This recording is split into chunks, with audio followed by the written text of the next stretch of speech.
In episode 14, I speak in depth with Big Joe Egan. The former boxer turned actor has one of the most colourful stories you are ever likely to hear. From his humble beginnings in Dublin, Ireland, Joe enjoyed an impressive amateur boxing career before making the move to the USA, where he was hand-picked to spar and live with a 17-year-old boxing prospect by the name of Mike Tyson. Having never been knocked off of his feet, Iron Mike labelled Joe the toughest white man on the planet. Unfortunately, injuries cut his career short and Joe's life spiraled out of control, resulting in turning to crime and a 4-year prison sentence. But having completely turned his life around, Big Joe is now an established actor, where he has worked with some of the biggest names in Hollywood. Thought-provoking, heartbreaking, inspiring, and often hilarious. Sit back and enjoy the incredible life story of Big Joe Egan. Big Joe Egan, welcome. Thank you so much for sparing your time today to share your incredible story with others. Joe, for those that may not be aware, let's educate them a little bit. Born and raised in Ringsend in Dublin, tell us a little bit about your childhood and also where the initial love of boxing first came from. Eugene, it's great to be on the show with you. Thank you very much for asking me on. My boxing career started because I got bullied as a child. My dad, like a lot of the Irish, went to work in the UK. So we used to go and visit him, me and my brothers and sisters. I've got 4 younger sisters and 2 younger brothers. There's 7 children in my family. I'm the eldest of 7. Anyway, we used to go and visit my dad in the UK. My mum would bring us over during the summer holidays or during the Easter holidays. And I got bullied in the UK, bullied in England because I had the Irish accent. So I picked up the English accent to mix in. And when I came home to Dublin, I got bullied in Dublin because I had the English accent. So rather than the bullies beat on my younger brothers and sisters, after they'd finished hitting me and they were about to start on them, I would jump back in and say, please, don't hit them, hit me more. You know, batter me, don't hit them. And it got to the stage that I could absorb punishment like a sponge. You know, I became immune to the beatings, the physical pain of the beatings. All my years boxing, Eugene, I only ever had 1 tooth knocked out. I got my 2 front teeth knocked out on the day I made my Holy Communion in Manchester. The bully boys tried to take my Holy Communion medal, held onto my medal on my chest, I exposed my front teeth, and then knocked them out. So I learned how to box. My dad encouraged me and my 2 brothers to learn how to box, really just to learn how to defend ourselves against the bully boys. Anyway, I did okay at it. I had a decent amateur career. I had 105 amateur fights. I won 87. I lost 18. Yeah, you won 7 Irish titles, but you 7 won Irish titles. the under-19, junior and senior in 1 year, 1984. 1 season, yeah, 1 season. That's incredible. Has that been done since? I don't know, Eugene. I don't know. So. I know my brother won the youth title. He was 16, and I won the under-19 at 17, and then I won the junior and the senior in the same season, and got picked to box for Ireland in the same season. But unfortunately, my first experience boxing for Ireland, I got to box against England, and I got badly beaten by the Englishman. You know, and you know the rivalry between Ireland and England. If we're playing England in dominoes, we want to win. You know, it's just a rivalry, and it's in the sport of boxing, and it is only a sport. There's nothing personal. Boxers' fists are classed as weapons. They know how to deliver a punch, and they know how to deliver a punch with venom. You know, because when they box, that's what they have to do. You know, it's a full contact sport. It's the modern day gladiators. That's what boxers are. Boxers are modern day gladiators. Years ago in the Roman arena, they would go in with spears and swords. Now they enter a boxing ring with gloves. You know, there's different forms of fighting now. There's the cage fighting. There's the K1. You know, and they're all fighters. And I admire them all. I respect them all. You know, whether you're kicking, whether you're elbowing, whether you're punching, once you're in a sport of discipline and you're fighting an opponent that's trained to defend himself, because boxing is the art of self-defense. You know, when you get into the ring, it's the art of self-defense, but you've got to entertain the crowd. I boxed a big American Marine sergeant who was 28 at the time. And he gave me a severe beating. You know, he was a mature man. I was a Mm. 17-year-old boy, but I could take the beating. Like I said earlier on, Eugene, I took savage beatings off bullies. The boxing ring was actually quite tame for me. There was only one man hitting me. I had boxing gloves on. You had to break in between rounds. The beatings I took from the bullies, there was gangs in booting and kicking me, hitting me with bats, hitting me with bars, hitting me with stones. You know, so like I said, I was immune to pain in a way. So when I Mhm. was in the boxing ring, it was tame compared to the beatings that I took outside of the ring. The boxing ring was actually quite safe for me, Eugene. And I boxed. I gave a good account of myself. I got battered. Floyd Patterson, who was in attendance, he was married to an Irish lady. He took a great interest in the Irish boxing team. I lost. So whatever I did by losing impressed Floyd Patterson. And he came over and he said to me, "You don't have much skills, but we can improve your skills." He said, "But you've got a good chin and you've got a great heart." He said, "Would you like to stay on in America?" And I thought, I would never have the money to come back to America. I said, "Yeah, I'll stay." He said, "Great." So I phoned my mum. I said, "Mum, I'm staying in America." She said, "Oh, son, you'll never come home." I said, "I'll be home next year, mum." Anyway, I went to Gleason's gym with Floyd. I met Al Gavin and Bob Jackson. I sparred a couple of pro heavyweights in Gleason's gym. A guy called Art Tucker. I can't remember the other heavyweight's name. Mhm. And I impressed Al Gavin and Bob Jackson in my sparring. And they said there's a young heavyweight in the Catskills called Mike Tyson looking for sparring partners. I'd never heard of Mike Tyson. He was knocking men out left, right, and centre. I didn't know this. I was just happy to hear that he was 17, actually 6 months younger than me. You know, so I was chuffed a Mhm. bit because I've been so used to fighting older men than me. Anyway, when we got to the Catskills, I was introduced to Cuss, Camille, Marnie, Tom Patty, a lot of other people that were there. And then I got to meet Mike. And Mhm. Mike came out and greeted me, and he was smaller than me, and he was younger than me, and he spoke with a bit of a lisp. And I thought I'm going to batter him. You know, Eugene, I didn't know what he Joe, was you're a doing. smart I man, but didn't know what he was doing. You know, he was phenomenal. Anyway, we got on Mhm. really well. We spoke about the history of Irish boxing, and we spoke and we walked and we talked and had dinner and watched films, old boxing footage. He had the top Mhm. of the house, and he had access to the biggest collection of fight footage ever. He was a real boxing historian as well, wasn't he? He really studied the Mike history of. lived the sport. Yeah. Oh, I- encyclopedia, a walking encyclopedia, Eugene. Anyway, Mm.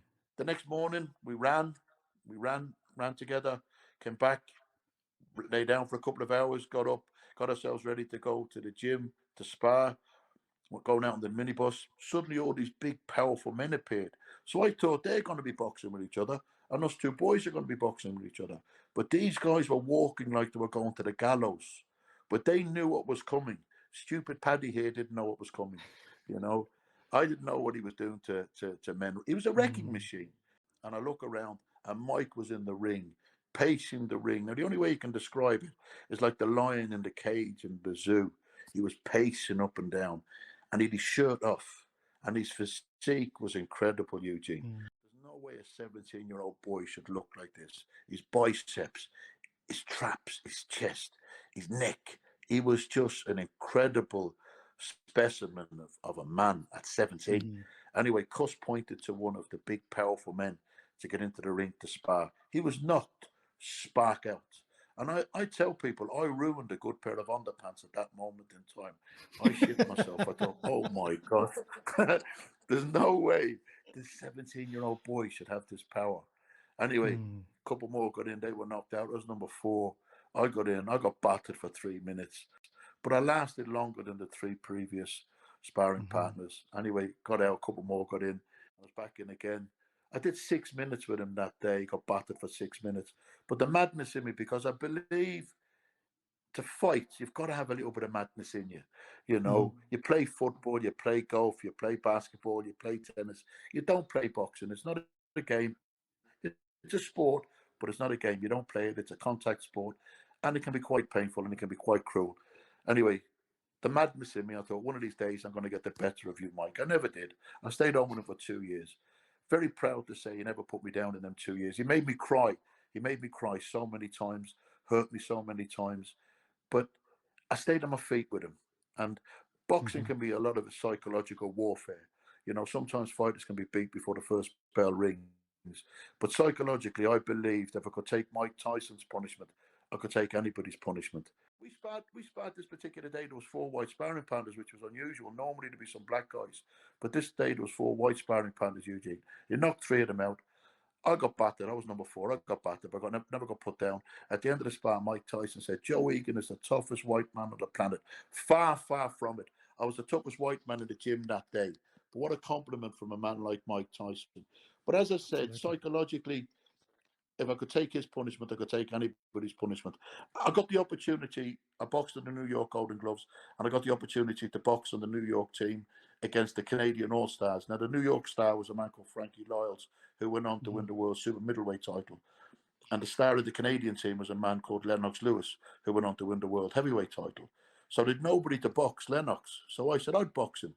I got in, and I went the distance with Lennox Lewis. I got battered by Lennox Lewis, but I stayed on my feet. And I'm very proud to say, Eugene, I was able to stay on my feet with the two best punches of my era, Mike Tyson and Lennox Lewis. But listen, Eugene, if Hmm. you're going to get battered, you might as well get battered by the best. I got battered by the best my era, Mike Tyson and Lennox Lewis. I wasn't good enough to become a champion of the world. I was happy winning my Irish titles. Oh, well, there you go. And we're certainly proud of you for it. And Joe, I Thank believe you. you lost a few times to Lennox outside of the ring as well in a game of chess, but I'm guessing that's a little less painful. He is a master chess player. He plays with Gary Kasparov and Nigel Short. Mm, This man is an incredible chess player. But I tell mm. people it's a lot less painful to lose in a game of chess to Lennox Lewis than it is to lose in a boxing ring to Lennox Lewis. That, You know, but absolutely. he's an incredible chess player. He's a nice guy as Fantastic. well. He's a really nice man, except Yeah. when he's Oh, hitting you. except when he's hitting you. Well, there you go. I know in 1986 you were fighting away in Denmark and there was a little bit of trouble going on back home. Now, if you don't mind, could you touch on that a little bit? Just tell us what exactly was happening because that was a difficult time for you and your family. Right. It was a very difficult time, Eugene. When me and my younger brothers were kids, we used to chop sticks. We used to buy a bag of logs, and we used to chop up the bag of logs into sticks, and we get the inner tube of a Mhm, car, and we cut the inner tube of a car across so we could make an elastic band.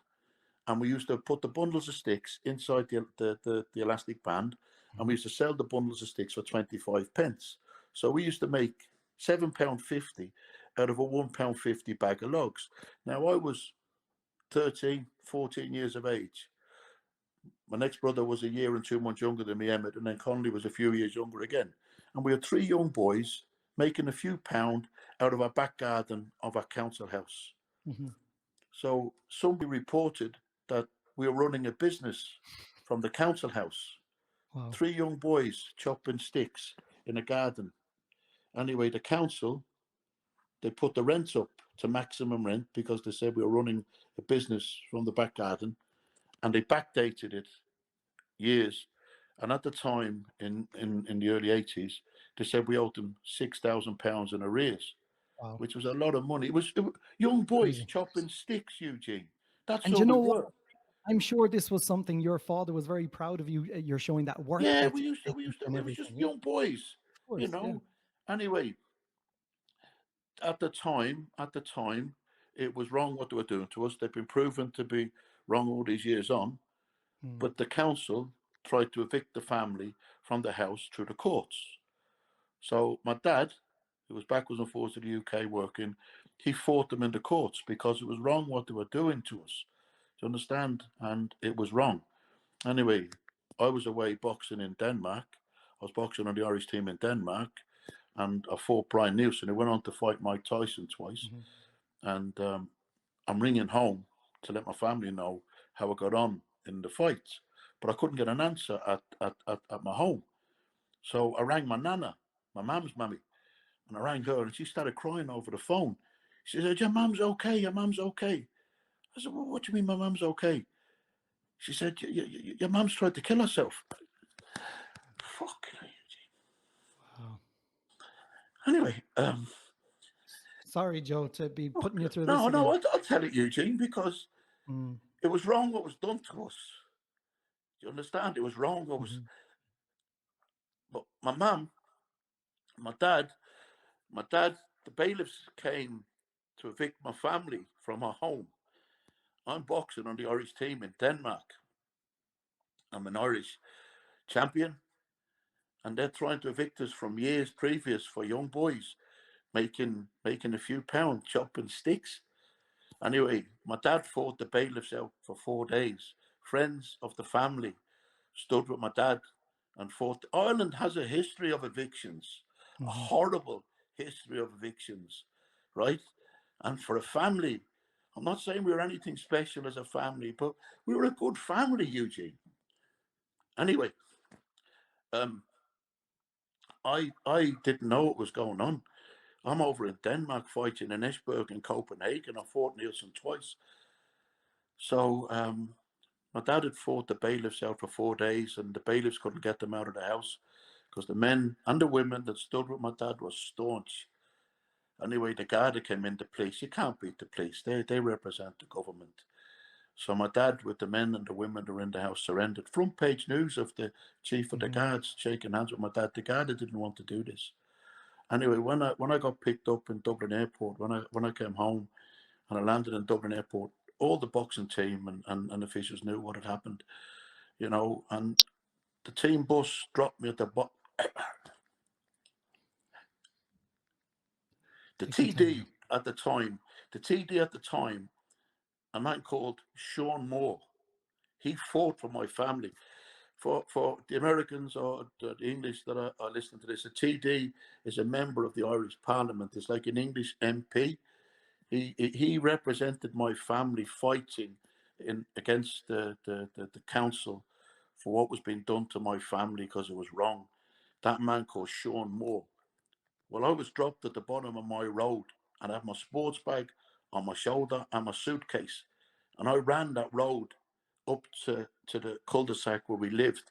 And as I turned into the cul-de-sac, there was a wall I couldn't see. My dad was sitting in a rocking chair outside the house. Now, when the Garda got my family out, the bailiffs went in and they smashed everything in the house. They smashed everything that they could possibly smash. But during the battle, my mother, she cut her wrists and stuck a knife in her stomach. It was too much for her to cope with. But thank God she survived. Hmm. It broke my parents up, it broke a family up. But when the bailiffs got in, they smashed all my boxing trophies.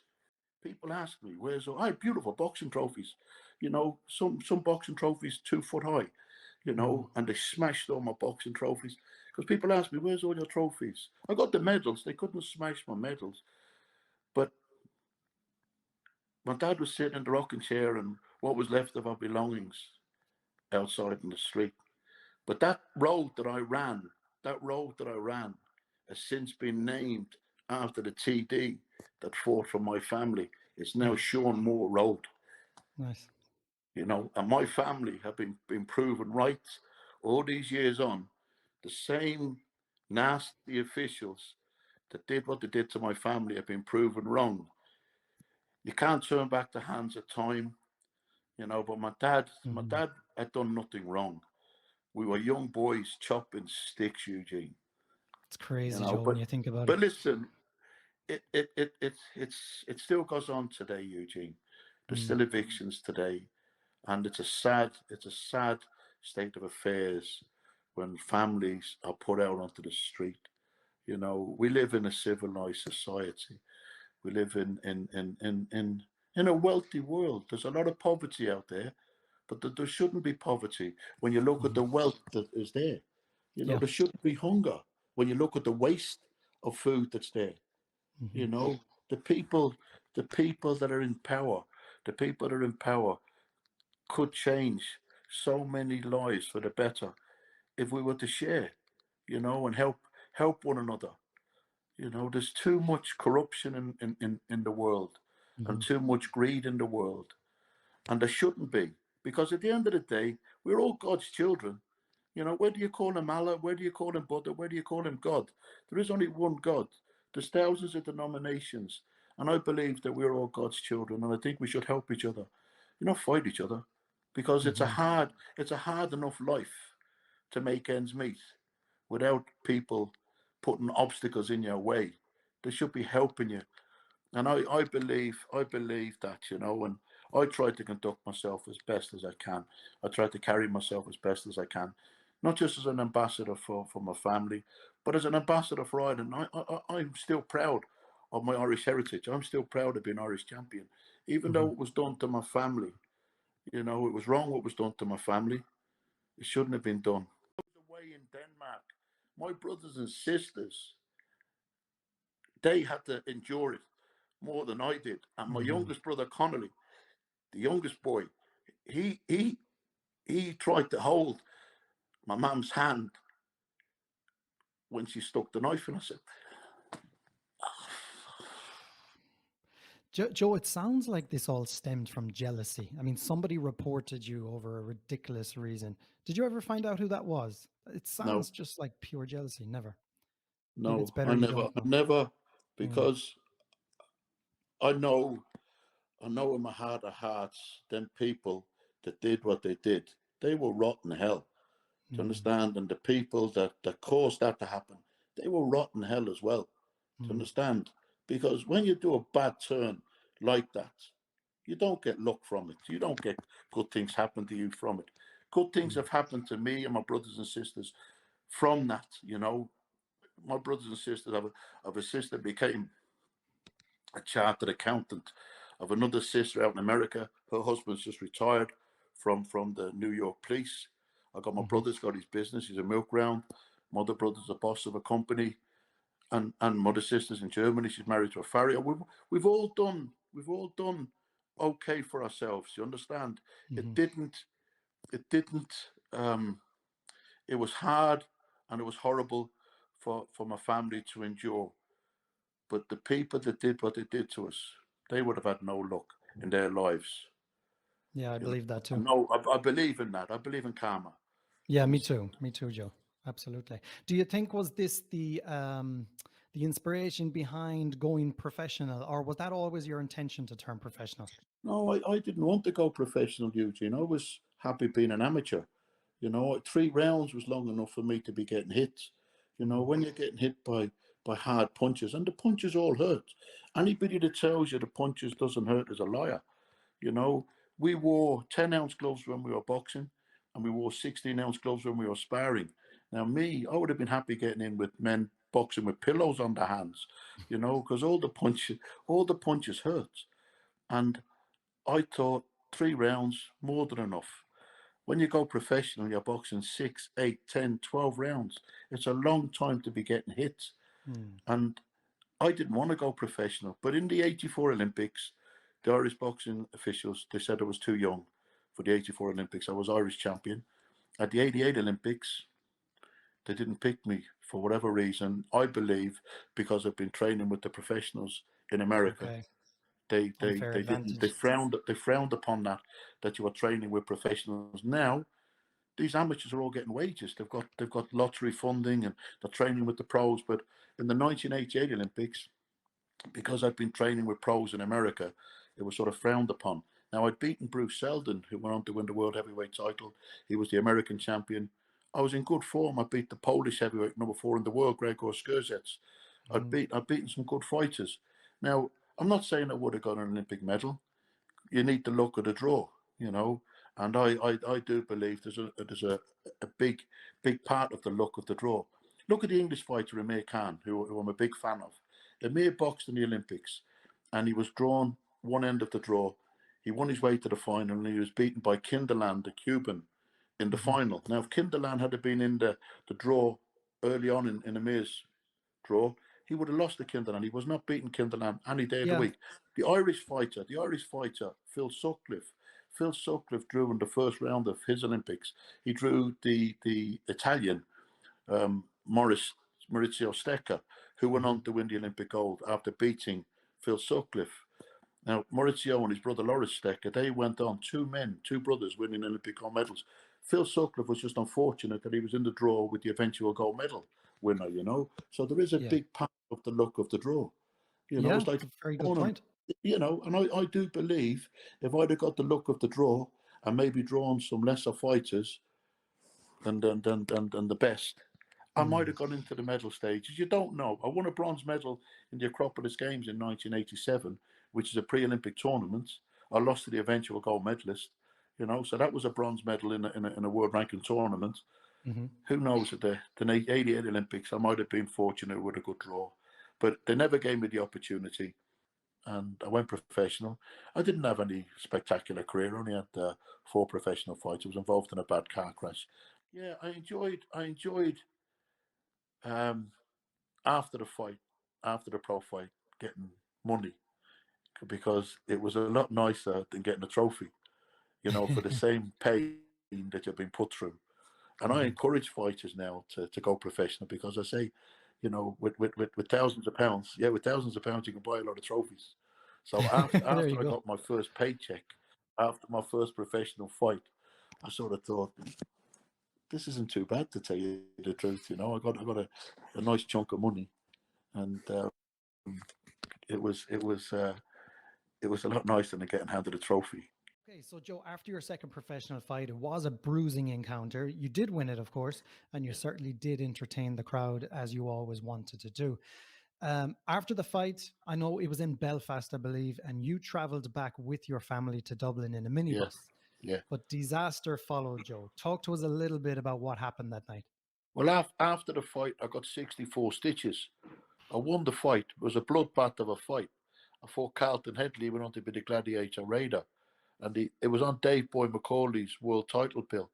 I'd never been to a world title fight and to box on the undercard of a great Irish world champion. He was fighting the American Lewis Curtis. And I thought, well, if I can be impressive in winning and he stops his opponent, they're going to make up the time slot for the TV. They might show some of my fight on American television. So I got overzealous, and instead of being cautious after getting the first cut, I threw caution to the wind. Now, normally when you get cut, and I've been cut many times, you go onto the defence. You know, you try and protect the cuts. I've been cut Hmm. badly around the eyes on a few of my fights, like, you know. So you try and protect the wounds, but instead of trying to protect the wounds, I fought even harder to try and knock this guy out, you know. And I was never a big puncher. Had a good chin, strong legs, but I was never a knockout puncher. And instead of standing back and boxing and protecting the wound, I stood toe to toe and fought, and the cuts got worse. I got cut across the top of the eye, down the side of the eye, across the cheek here, across the other eye, across the lip. It was a bloodbath of a fight, but I won on points. And after the fight, I have to go to hospital because the doctor at the King's Hall, he couldn't stitch me up because the wounds were so deep. Wow. He said they were cut to the bone, you know. So I went to the hospital. I got the stitches in the hospital. My sister, who'd organised a coach for family and friends to come up to watch the fight, she's the chartered accountant. One of her friends is a doctor, Dr. David Mitchell. He was at the fight, and friends of mine and my granddad and family members. After the tournament, after the fight, they went to the after parties. I came back and I joined them, full of stitches. Mm. But I wasn't going to stay in Belfast. It was pointless. I wanted to go home and sort of heal up at home, you know. So we travelled. I travelled back on the coach with my sister and my family friends and my girlfriend at the time. And she'd parked her car and oh well. Anyway, she parked her car at the top of O'Connor Street. And when we pulled up at the traffic lights close to where our car was parked, I was standing at the front of the coach. We were after dropping my sister's friend, Dr. David Mitchell. We just dropped him off on Dorset Street only a few minutes before. So I stood at the front of the coach, shaking hands with my granddad. It was like 6 o'clock in the morning at this stage. Anyway, the red lights went green. Tony, the driver, said, "I'll drop you down closer to Lisa's car." As we were going through the green light, a taxi, an early morning taxi bringing somebody to the train station, broke the lights. It was a big old Mercedes car, they're like a tank. He went into a skid, he hit the side of the coach.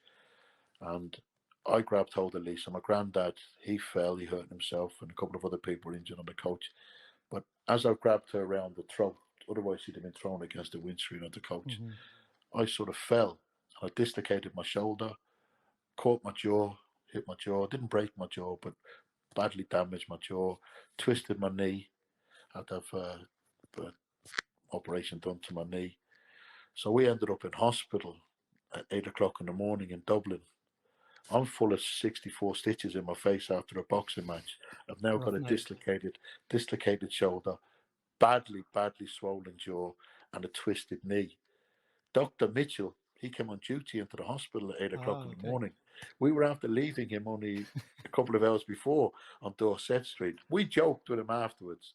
We Yeah. said, if we hadn't stopped to drop you off in Dorset Street, we'd have been ahead of that It's all taxi. his fault. I know. But thank God nobody was killed in the car crash. The Hmm. passenger of the taxi, a fellow called, I think his name was Manus Malloy, he was badly injured. The rest of us were just seriously injured. He got severe injuries, and Hmm. blessing to God, nobody died. But it put me out of action for a long time, It was a full year before you fought again, wasn't it? at least a year, at And least a year. I know that was, I mean, like a year probably to you at the time felt like forever, but you It did, actually Eugene. you still came back too quick, really, because I your did. cuts weren't fully healed. No, but the thing was, right, I got used to earning the money for boxing. Mm. And I thought, I'm missing this. I'm Yeah. missing this money, because they're giving you a lump of money in one go. Mm. Now, if you get a weekly wage, you spend your money in your weekly wage to try and save a chunk of your wages. It's very difficult, Hmm. So when I was boxing professional, you couldn't spend money because you're being looked after. Your digs are paid for, your food is paid for, so you're not spending money. And then you get handed this big chunk of money. And I got used to this. So I was so keen to get back into the boxing ring. Maybe not the box, but just to get the chunk of money. Yeah. Right? Anyway, Steve Collins was boxing in Dublin. He fought a fella called Danny Morgan. It was a world title eliminator, and it was in the National Stadium, the same National Stadium. It's the only stadium in the world, I believe, that the Amateur Boxing Association actually owns. It's a great Okay. thing for the yeah, Mm. it's a great thing for the Irish that they actually own their own boxing stadium. Now these same officials that stopped me going to the 1988 Olympics because they said I was training with the professionals, and now jumped over to the pros and now putting on professional shows in the National Stadium. It's only a few years, Hmm. but they're doing this, and I was happy that they did it. I wasn't happy at the time with the way they treated me, but years Hmm. later, they're now allowing the amateurs to train with the pros. They're actually putting on professional shows in the National Stadium. And Steve Collins was boxing in Dublin, and I thought, if I can get on the undercard, it's a great bill to be on. And he's fighting another American. I thought if they televise it, I might get seen in America. So I boxed, and I fought a guy called Denroy Bryan, who was a good fighter. He'd had a lot more experience than me. Now he knocked out my tooth in the first round. He caught me a punch in the first round, and I remember going back to my corner, and I put my head in the bucket, and I spat my tooth out. He hit me a shot, and he broke my tooth. So, like as I said earlier on in the interview, I only have had one tooth knocked out in the boxing. It was Denroy Bryan that did that. Yeah. So he caught me an unbelievable punch in the first round. Anyway, coming into round five, the cuts that had sustained over a year previous hadn't healed properly, Hmm. and they all started to open up. And they stop a fight when the blood runs into your eyes, and because your vision's Hmm. restricted. If the cuts below the eyes, Yeah. you're okay. But the Hmm. blood was running into my eyes, and I couldn't see. And when you're in against a man that can punch hard, it's hard enough when you can see to block punches, especially when you're getting tired. And round five was starting to get tired. I've been out of action for over a year. I packed it in then. I called it a day. I Did got you know depressed. instantly this is me done? I'm No, finished now. just not No. instantly. Not instantly. It's you think about it because I just Hmm. thought, can these wounds heal ever to where they're not going to open from the Yeah. slight, So easily. from a punch? Yeah, and I sat back. I spoke to my dad. I spoke to my management, and I decided to call it a day, Eugene. I thought, well, I've suffered, like I said, 64 stitches, cut to the bone, and they opened up. even after a year of healing.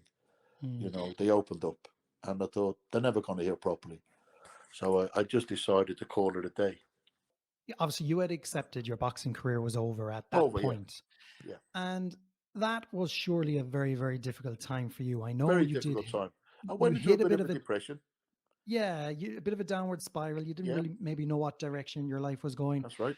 An opportunity came up to move to Birmingham in the UK. A friend of yours, Paddy and Finn. you got involved in the pub trade, which is interesting as a teetotal man. Yeah. So tell us a little bit about this new venture and what were your mindset at that time, Joe? How Well, when I was it when I for you? when I, when I when I retired, Eugene, when I retired, I was in a bit of limbo land, as you said. I didn't know what to do with my life. I've always Mm, worked security, so I've always had the safety net of work and security. I still work security today. I look after business people. I'm an ambassador for a few different companies, and I'm in a good place in my life. But at the time, I thought I was going to make my fortune out of boxing. I'd had a couple of big paydays, had a nice payday when I signed professional. So I really thought this is a rags to riches story. I'm going to make a lot of money and I'm going to get to live the dream. Make a lot of money. So when it was over, it was very hard to accept. Went into a bit of a depression.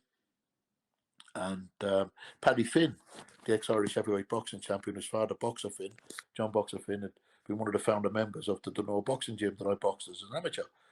Paddy Finn contacted me and he said, look, I had to retire from boxing because he'd a slipped disc in his back and he had mhm, operations on his back. And he went into the pub trade in the UK. And he said, look, Joe, there's life after boxing. I, at the time, didn't think there was life after boxing. I thought, I didn't know what to do with my life. So he gave me the encouragement to come over to the UK and work for him, managing the Dubliner pub. He put me on courses. I'd done a BII course, British Institute of Innkeeping course. I'd done MVQ certificates, pub management, cellar management, and I learned, like I left school, Eugene, with two swimming certificates, an 800-metre mm, swimming certificate and a 1,500-metre swimming certificate, because I thought I'm going to make my fortune out of boxing. And I hadn't really got a safety net as such other than security. So when Paddy Finn gave me the opportunity to study and to learn a trade, I jumped on the opportunity and I managed great to Dublin up. opportunity. Yeah, it was fantastic. I wasn't going to be my own best customer because, as you said, I don't drink alcohol. I'm an Irishman that doesn't drink. People ask me, what sort of an Irishman are you?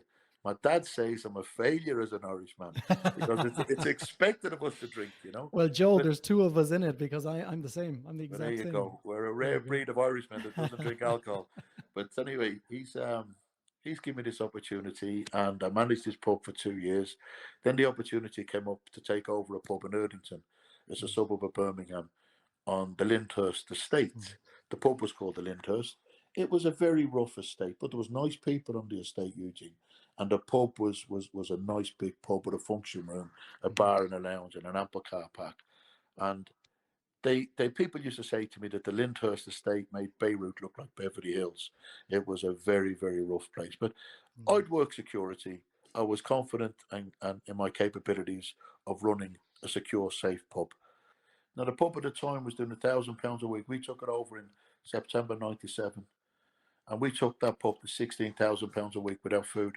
We'd mm, boxing tournaments on in the pub. We'd Bunny Johnson, the former British heavyweight champion and light heavyweight champion, he brought his belts. Uh, oh, oh God, who came? Ernie Shavers came to the pub. Richie Woodall, the world super middleweight champion. mhm. Rob Norton, the cruiserweight champion. I'd loads of boxing champions. Paul Barber, Denzel, at Only Fools and Horses. Oh We'd, yeah. we'd, we'd, we'd, we'd, we'd lots of fun in the pub. And then on the 19th of July, 98. 1998, the Racketeers, the gangsters, the protection gangsters, they wanted protection money out of my pub. These were parasites. They want to cash in on your success. They don't want to work and make their own money. So now I'm in a position, second opportunity, second bite of the apple. My first bite, my boxing was took from me. Now I'm making a nice living as a publican. I'm living a good life, driving a nice car, earning decent money, Mhm. and I was the pillar of the community. I was the licensee for the pub with the Lions Club, the biggest charitable organisation, based themselves in my pub. I was in the Lions Club directory. We raised a lot of money for different charities, and I was really enjoying my life all over again Yeah. outside of New boxing. chapter. Mm, Yeah, new chapter.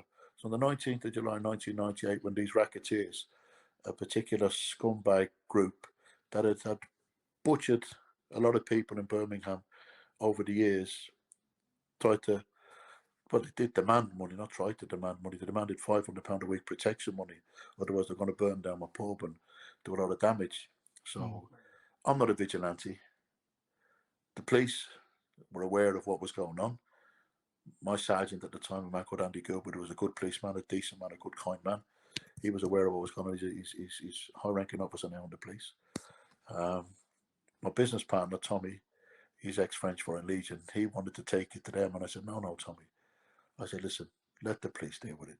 You know, we're not vigilantes, we're businessmen.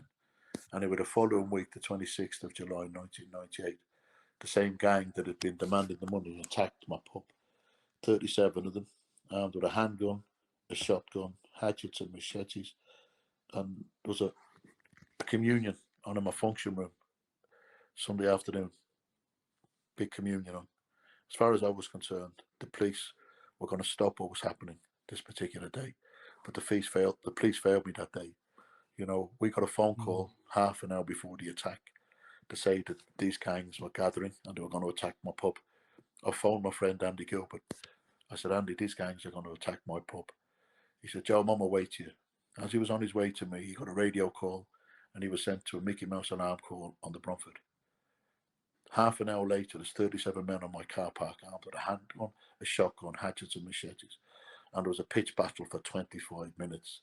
Now the police station in Erdington is 600, 800 yards from my pub. It took the police 55 minutes to get to my pub. They had an armed response unit ready that day. They knew there was men coming to my pub with guns. Eugene, were they afraid to go there, Joe? Do you think the delay was a Eugene, purpose?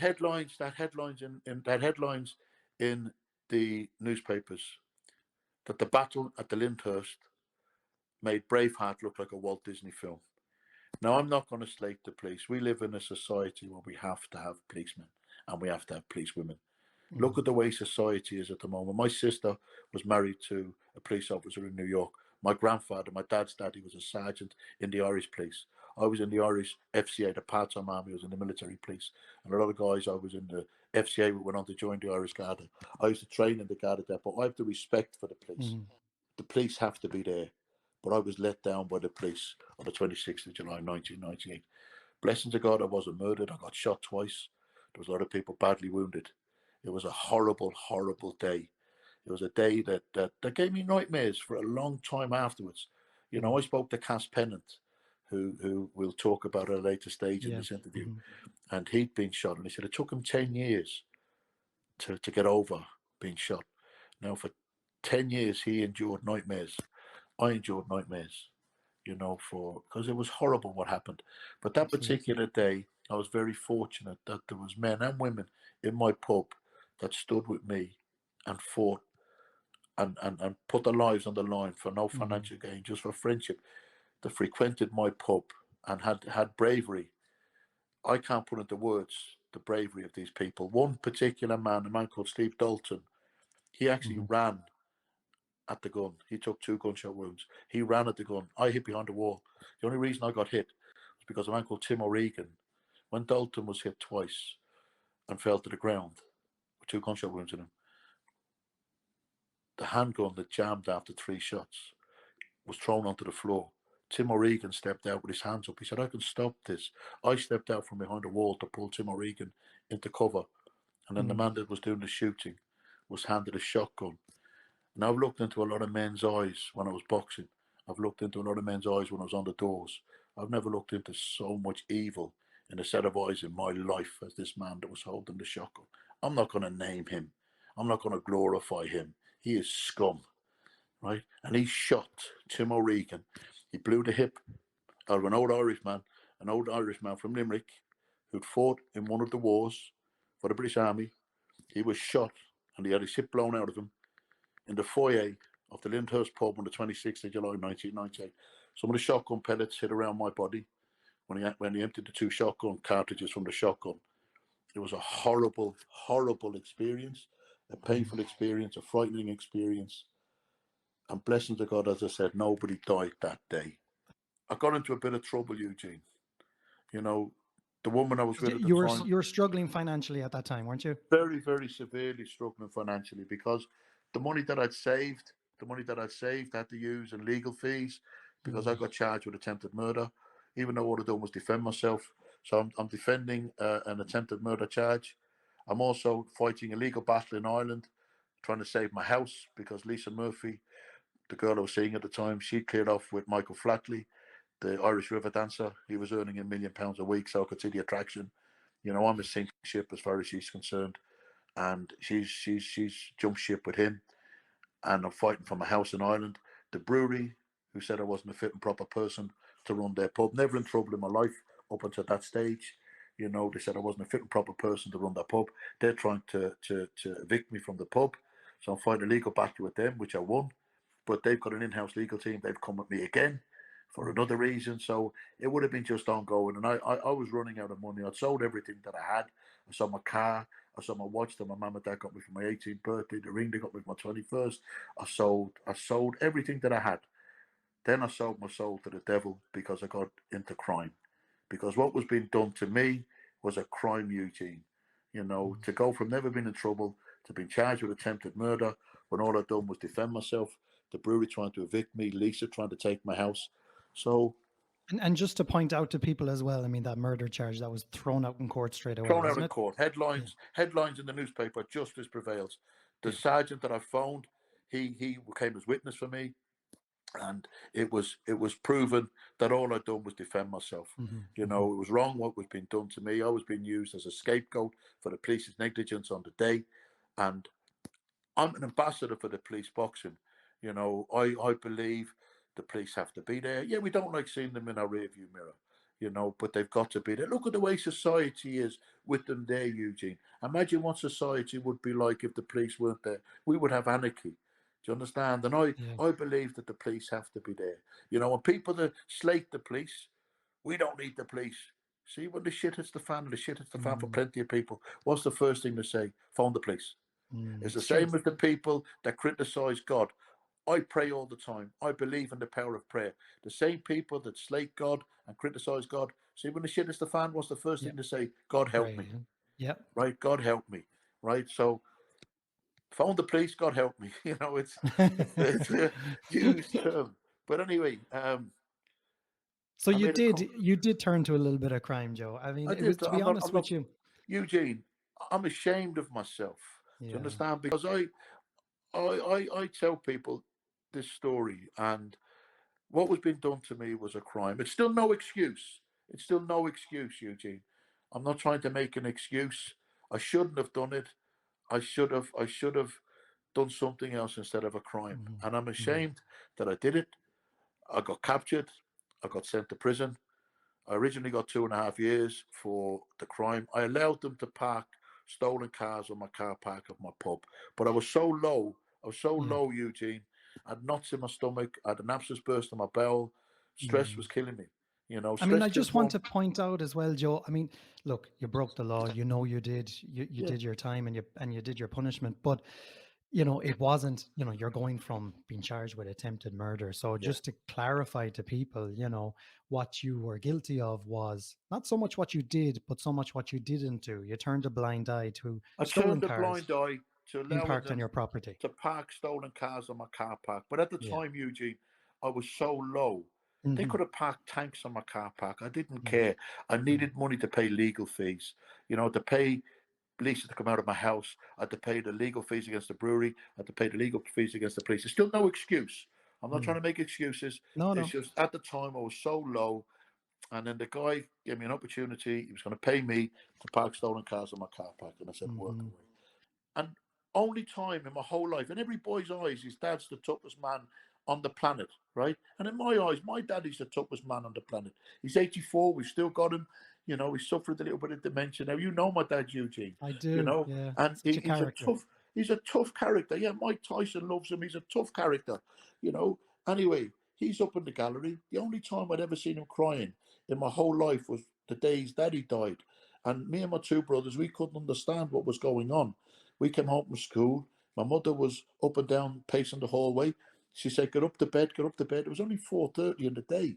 Batman was on television at 5 o'clock. So we didn't know what was going on. So I went up the stairs and we sat on the landing, and I'm looking down through the banisters. I've got my arm around my next brother, Emmett. I'm holding him in my arms, and I see my dad coming in from work at 6:30. My mum greeting him in the hall, and he put his head into his hands, and he held his head in his hands, crying. I got the fright of my life because I didn't understand why my dad, the toughest man in the world in my eyes, was crying. I'd never seen him crying before this. Anyway, we found out afterwards that his daddy had died, my granddad. Roll on the clock, years later, I'm in court and I'm found guilty and I'm remanded. And I look up to the gallery, and it was like deja vu. He held his head in his hands. And even now, when it doesn't matter how many times I tell this story, I still get the same sickly feeling in my stomach. I feel ashamed that me getting found guilty and getting sent to prison had the same effect on my dad as his daddy dying, and he crying in the gallery. And I felt, I can't put into words the shame that I felt, because all I've ever wanted to do in my life was to make my dad proud, to make my mum proud. That's all I've ever wanted to do, you know. And now suddenly I've shamed him, I've shamed my family, I've shamed Ireland, you know, because it was headlines in the newspapers. And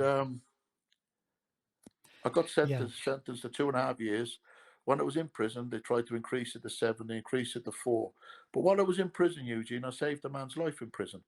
You know, saved the prison officer's life in prison. And I got an commendation letter from the governor of the prison.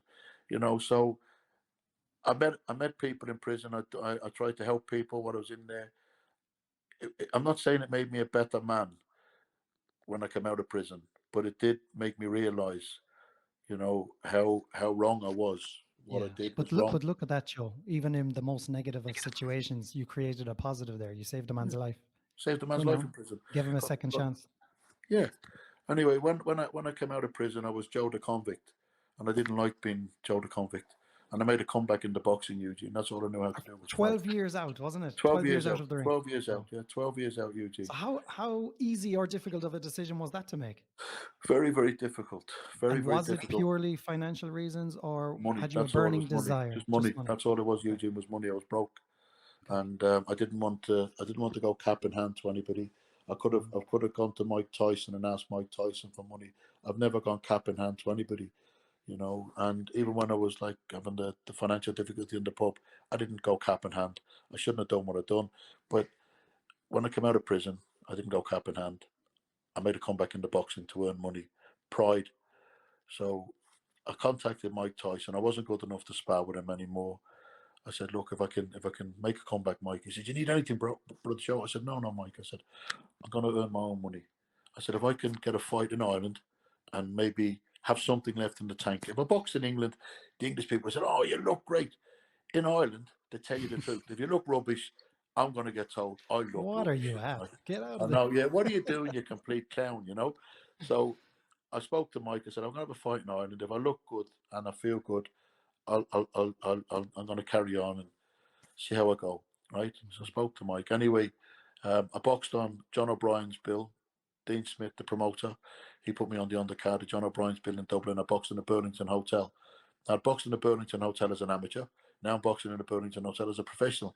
And I've since done a dinner show with Mike Tyson in the Burlington Hotel. Come full circle. There you go. Yeah, come full circle. Anyway, I forgot what the fear was like when I made the comeback.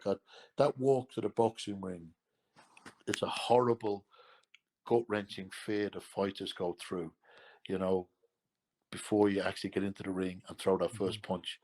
But there's two spellings of the word fear. The coward spells it Fear, forget everything and run. The fighter spells it Fear, face everything and rise. Oh, I And that's love the way that, Joe. all my life. I've been a fighter all my life, Eugene. So I was in the dressing room. Darren Corbett, the Commonwealth champion, he came in. He said, Joe, the guy you're fighting is in the next dressing room screaming, Joe, go, ah!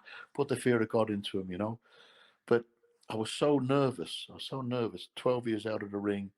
I remember my first professional fight, Eugene. I was at the weigh-in, and I was looking around the dressing room, and there's some big guys with tattoos and muscles and hairy chests. And I was thinking, oh, God, I hope I'm not fighting him. Anyway, when I saw the doctor said to me, my heart was racing with fear. This is only the weigh-in. He said, "Are you nervous, Joe?" Stevie Wonder could see I was nervous. I was terrified. And I said, "I am, doctor." I said, "I'm nervous." He said, "Well, I've just examined your opponent and he's twice as nervous." I thought, happy days. Ah, nice. So all these years later, I forgot what the fear was like. So when Darren Mm. Corbett came in screaming and shouting, put the fear of God in, I had that nervous laugh. I started laughing, and I entered the ring to a song called "Ready or Not, Here I Come," the Fugees, Mhm. right? So I've walked from my dressing room. They said glove up. They checked my bandages, stamped my hands, said glove up, and the fear, Eugene, the fear. George Foreman, one of the greatest heavyweight champions of all time, he says when he was boxing Ken Norton, he said he looked across to the ring and Ken Norton was standing in the opposite corner. He said the finest specimen of a man he'd ever seen in his life. He was chiseled. He said he Mm. walked to the center of the ring. Ken Norton walked to the center of the ring. He said, I eyeballed Ken. Ken eyeballed me. He said, I was so glad that Ken didn't look down because my knees were shaking. And I thought, fair play to you, George. One of the greatest heavyweight champions of all time saying he was scared. So if that Yeah. man can admit he was scared, I've no shame You in had no admitting I problem. was scared. No problem. I was terrified, right? So I've walked from Mm. the dressing room to the song by the Fugees, "Ready or Not, Here I Come, You Can't Hide." I thought, what an appropriate song, because I used to enter to Irish music, but Was that the after the Lonely Carrier, Boatsman, wasn't it? the Lonesome Boatman, the Lonesome Lonesome Boatman by the Boatman. Fury Yes, yes. Brothers, yeah, that was my entrance tune. And I haven't got a note in my head, right? I haven't got a note in my head. Anyway, after what happened with Flatley and Lisa, I didn't want to come into Irish music. I was a bit disillusioned by the Irish Mm. dancing and music scene, So I thought I'd come into a different song. Steve Dawson, who was my good friend, his girlfriend Anna, she was a stage choreographer. She helped me pick a song, and I've entered to this music. The Fugees, "Ready or Not, Here I Mm. Come, You Good. Can't Yeah. Hide." So I'm walking from my dressing room down the corridor into the arena to box. I didn't want to be there, Eugene. 12 years out of the ring, I forgot what the fear was like. I Mm. actually I walked past the ring, and I was walking out of the building, and my mum only lived 15 minutes walk from the venue, from the hotel. As I'm walking out of the arena in the hotel, in the hall in the hotel, one of the Irish guys goes, "Joe, you've missed the ring." And I looked and went, "Oh yeah." I had to turn back and You walk walked back to in the one ring. side Yeah, and out the other. yeah. Eugene, I'd been at my mum's front door knocking with my boxing gloves on. Let me in. I didn't want to be there, right? Anyway, the first two rounds of the fight, I was so rusty. Mm. 12 years out of the ring. Now I'd sparred well for the fight, but on the night of the fight, I sort of froze a little bit. So I've come back to my corner after the first round. My corner man, my old amateur trainer, Tony Mann, he's to my corner with a very personal friend of mine, Patrick Norton. And Tony hit me a slap. Will you wake up?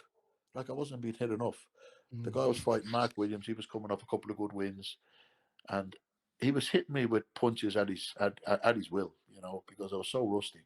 He was lighter than me and faster than me. So the second round, I've gone out again, and he's peppered me again with punches. I've come back. Tony Mann is very angry at this stage that I'm getting hurt here. I'm not even in the fight. Two rounds behind now. So I've gone out for round three, and I started to get it together, and I won round three. I won round four. So I'm getting into a momentum now for round five, and I've got him in the corner in round five. He tried to slip along the ropes, and I've grabbed him by the shoulder to push him back into the corner. As I pushed him back into the corner, I've dislocated his shoulder. Mm. The power, I don't realise that the grip I had on him, pushing him back into the corner, because I couldn't let him out of the corner. I've got him now. Mm. The power that I've got dislocated his shoulder, and his arm was hanging, but he's still trying to fight with one arm. That's the warrior in us, The boxers are warriors, modern day gladiators. He's still trying to fight with one arm. But the referee at the time, a man called Emil Teeth, whose father was Fred Teeth, the man that had refereed my loss 12 Okay. years Yeah. previous, right? Hmm. Fred Teeth, the former Olympic silver medalist, 1956 Olympian, who's since dead now, God rest him. His son was now refereeing my comeback fight, Emil. Anyway, he stopped the fight in round five, and I won. You understand? I won. Mm. And I felt it wasn't the greatest way to win. The man had to retire with a dislocated shoulder, but it was a win. And I accepted the win with dignity. I didn't jump all around the ring, Hmm. raising my arms. It was a humble victory. but it was still a win. And I spoke to Brendan Ingle, who was in attendance. He had John O'Brien at the top of the bill.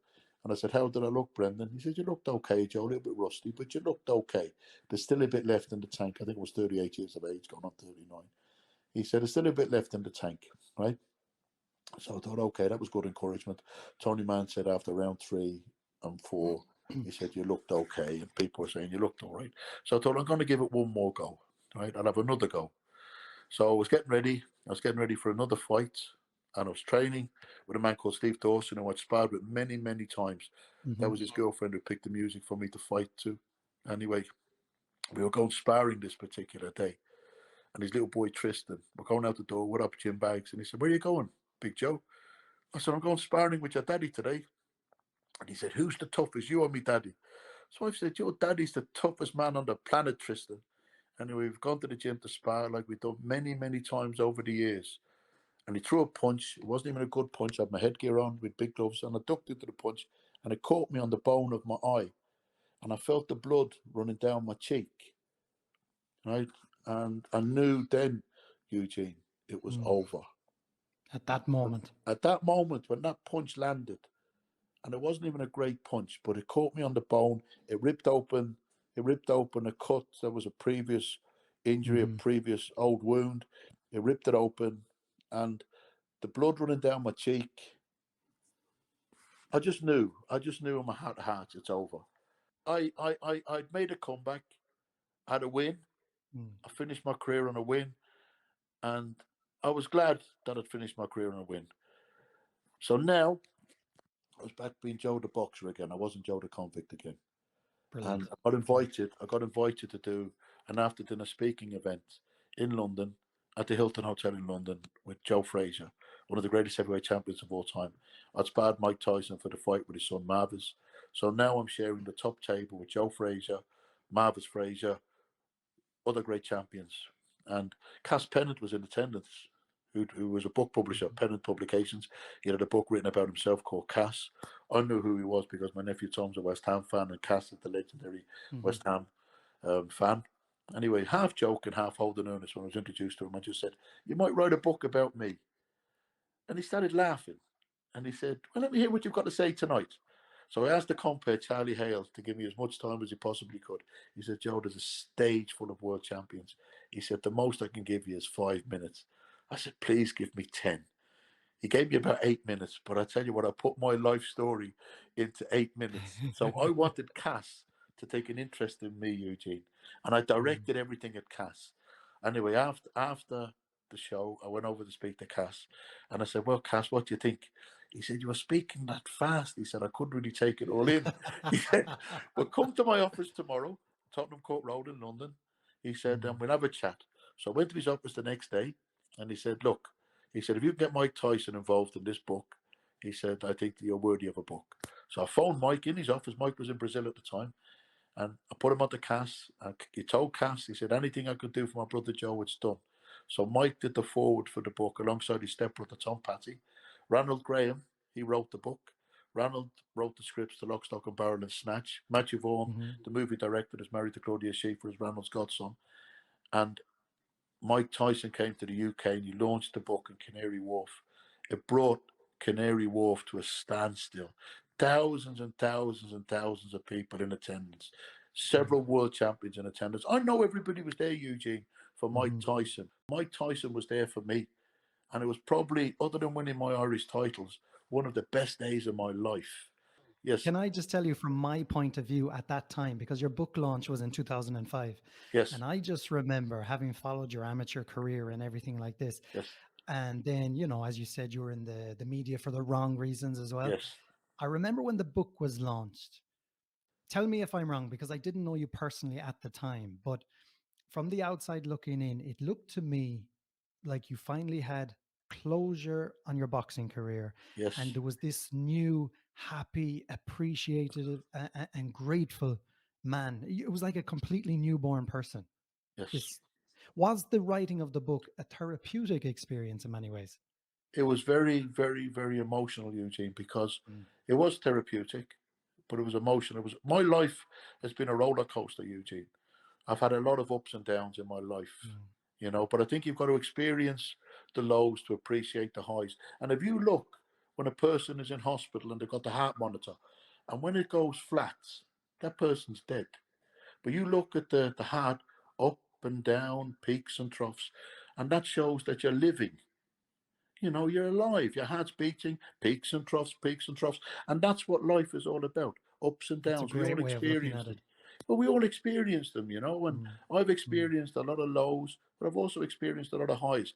And after experiencing the lows, I really appreciate the highs. I don't take drugs. I've never took drugs in my life, you know.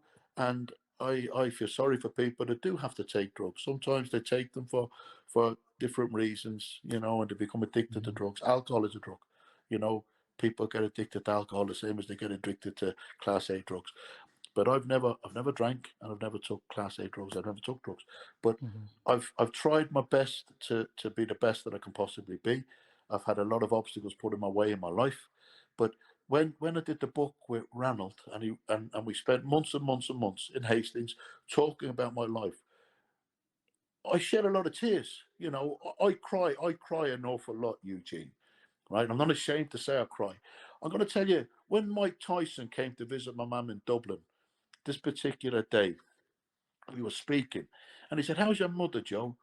I said, "She's not so good, Mike. She had a lump removed from her neck. She had 7 stitches put into her neck. We were worried about it being a cancer lump. My uncle Brian, my mum's brother, died at 47 with cancer, God rest him. And we mm, were very concerned because my mother's a heavy smoker. So we said, let's go and visit your mother, Joe." So I said, okay. So we've landed in Dublin.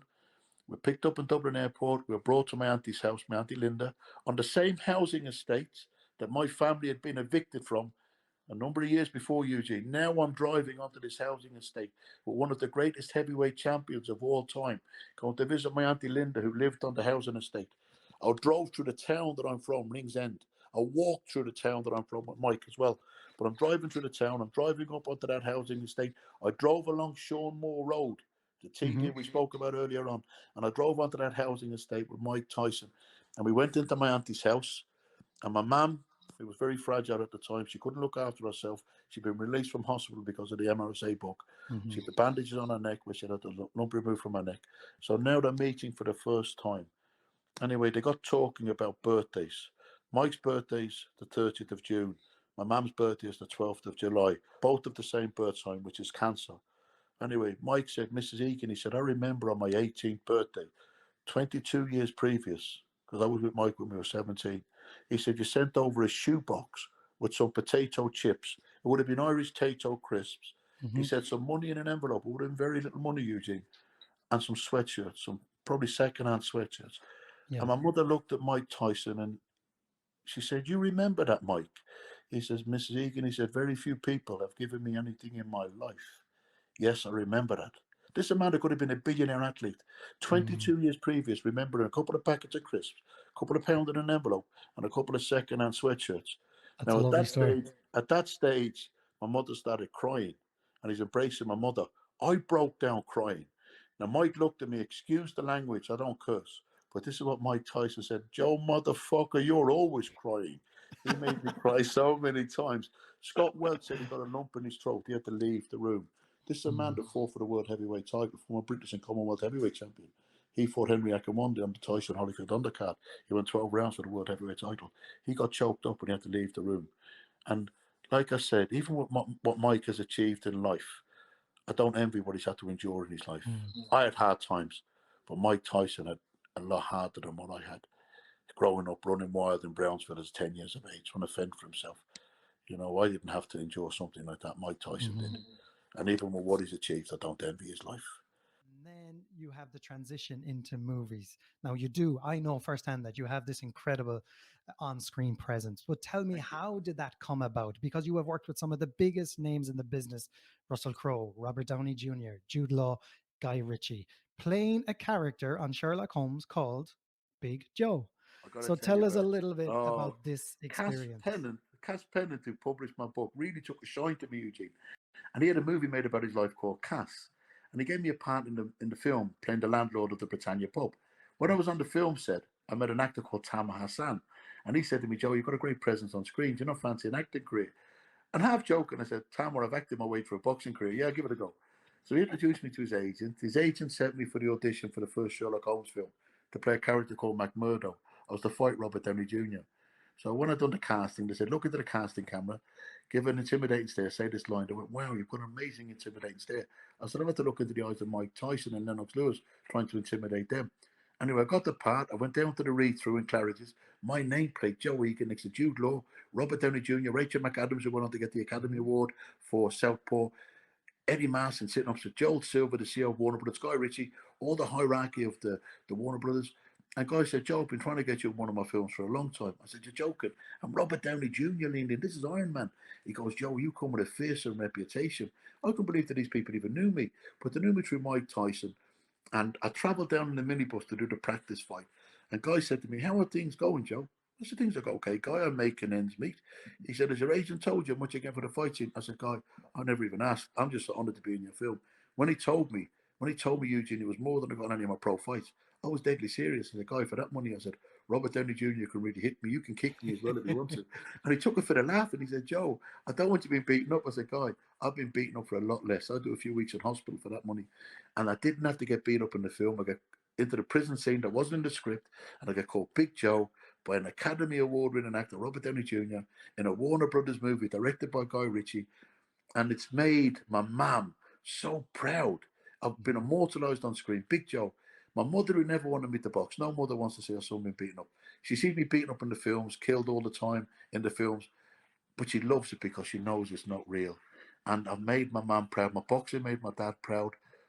My acting now is making my mum proud. And I'm a very, very happy man, Eugene, because that's all I've wanted to do in my life was to make them proud. But the Fantastic. parts are getting bigger now with experience. 2 films I get killed twice in. People say, how can you get killed twice? I say, I get killed as a human being and turned into a werewolf. Then I get killed as a werewolf. I get killed as a human being, turned into a vampire, then killed as a vampire. I'm killed twice in them films. But the parts are getting bigger with experience. I get to play the gangster or the tough guy. I don't think they're ever going to give me a love scene, Eugene. I'm not going to ever get Well, do you know 50 what, Shades Joe? of Grey. I remember one of our very first exchanges on email Yes, many years ago, 14 years ago or something, when there was talks of us doing a movie together, and you yes, replied, I said, yeah, really looking forward to working with you. And you replied to me, let's just hope it's not a love scene.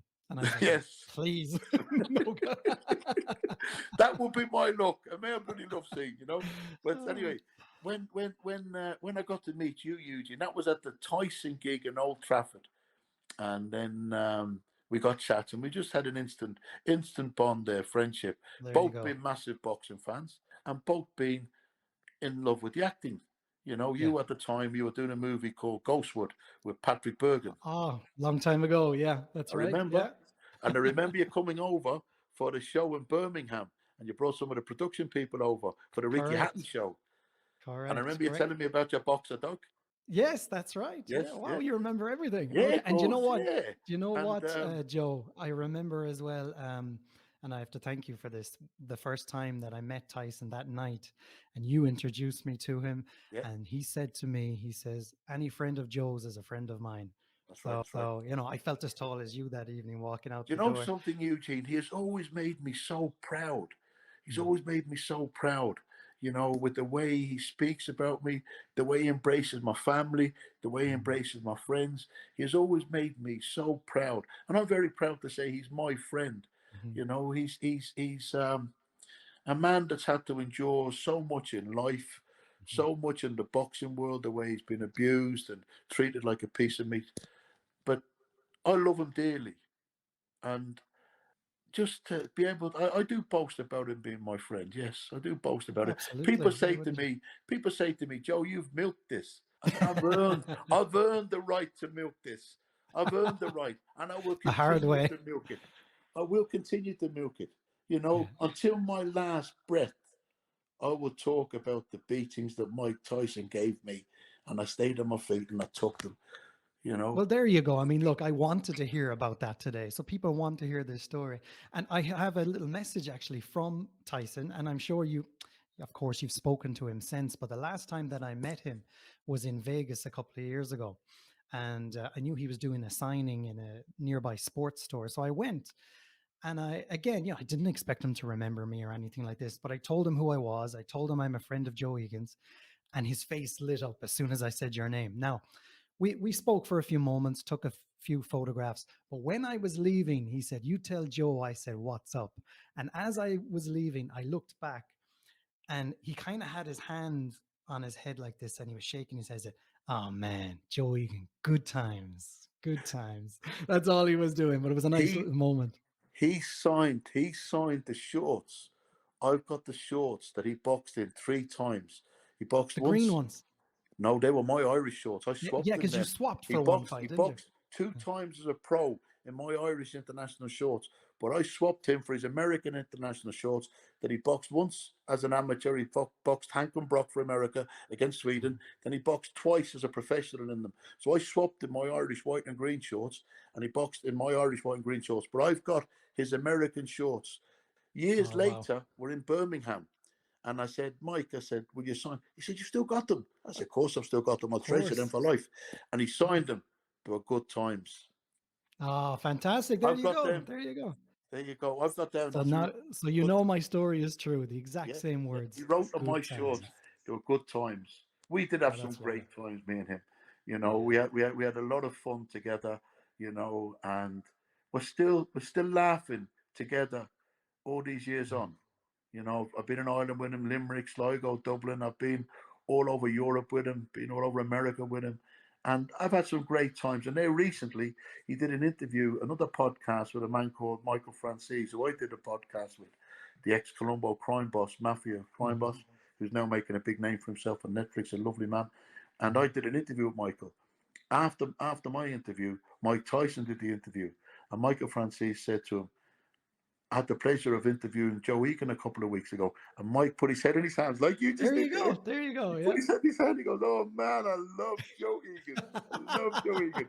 So then he spoke about the Yeah. first time that we sparred together, and I got the first punch in the chest. He hit me in the chest, and I told Mm. people it was like lightning struck. He hit me the punch. He missed my chin. Thank God he missed my chin, and he caught me on the chest, Mm. and it caved in my chest. Like I said, it was like lightning struck.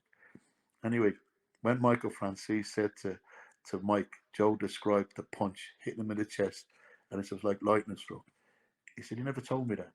I never spoke to him about the punishment because I didn't want him to feel bad that he hurt me so many times. Yeah. Yeah. Of course. And But also, you're trying to, yeah, we're friends. ignore the pain and. Yeah. Anyway, when Michael Francis said to him, he said, "You call Joe the baddest man on the planet?" He goes, "No." He said, "The toughest white man on the planet." And Mike Tyson, what a compliment from a man like that. Hmm. But Hmm. I'm very proud to say, like I say, Eugene, he's my friend. He's Yeah. my friend. Give a little mention to about your dad because there's a lovely moment when your dad met Mike, like spoke to him many times, I'm sure, Yeah, but I think they met for the first time and he goes up to him. Your dad is such a character, and I yeah, spoke to him on the phone. He's a lovely man, yeah, yeah. the original Joe Egan, I call him. Yes, yes, But he walked right up to Tyson and real serious, and the eyebrow was up, yeah, and he said, "I'm training hard, but I'm not ready for you yet." yes. I loved Mike it. Tyson just started laughing. He said, "You're going to fight the real Big Joe." He said, "Don't Yeah, worry, my yeah, that's son." what He it said, was. Yeah. "I'm training hard." He said, "For you." Mike laughed. Mike went into fits of laughing. But that's the Yeah. type of guy. Mike and my dad got drunk many times, right? One time, one time in the UK, they're standing at the bar, and Mike's got his arm around my dad. My dad's got his Mhm. arm around Mike. 6 o'clock in the morning at the hotel bar. And I was sitting with friends of mine, Paul Underhill and his son Adam and his son Charlie. And we're sitting and we're looking, and the two of them slumped over each other. 6 o'clock in the morning. But Mike loves my dad, and my dad Yeah. loves Mike, and my mum loves him as well. And Yeah. for my mum used to speak to Mike on the phone, and she used to say, "Oh, Mike, thank you so much for looking after my son Joe. He was Mhm. battering me week in, week out." But my mum was thanking him for looking after me. And Fantastic. that's the camaraderie and the friendship that we have. He helped me Absolutely. become the man I am today. And That's a yes, I want lovely to look at you, G. tribute. Joe, before my battery goes, last thing I just want to say to you, because, Go on. and we could talk forever, of Oh, course, yeah. but look, you are an extraordinary man. You really are. And Thank I you. just want to say publicly that anyone who meets you, you leave a lasting impression on them. You radiate positive energy. Your character is infectious. And the only thing I can say to you is when somebody meets you, you make them feel like they've been a friend all of their life. It's just your character. It's your natural way. And you're an incredible man. Don't ever change. I just want to take the opportunity to thank you, of course, for your time today. Thank you for your friendship. I'm honored to call you a friend. And please give your family, the lovely Ruth, your mum and your dad, everyone my very, very best. I wish you nothing but health and happiness for the future, my friend. Thank you very much, Eugene. Snap, I wish you the same, pal. It's been an absolute pleasure. Pleasure be mine, my friend. Take care. We'll talk to you soon. Thanks, Joe. See you. Bye-bye. The toughest fight I ever had was against Eugene Horan from Galway. I'm glad he's on my side.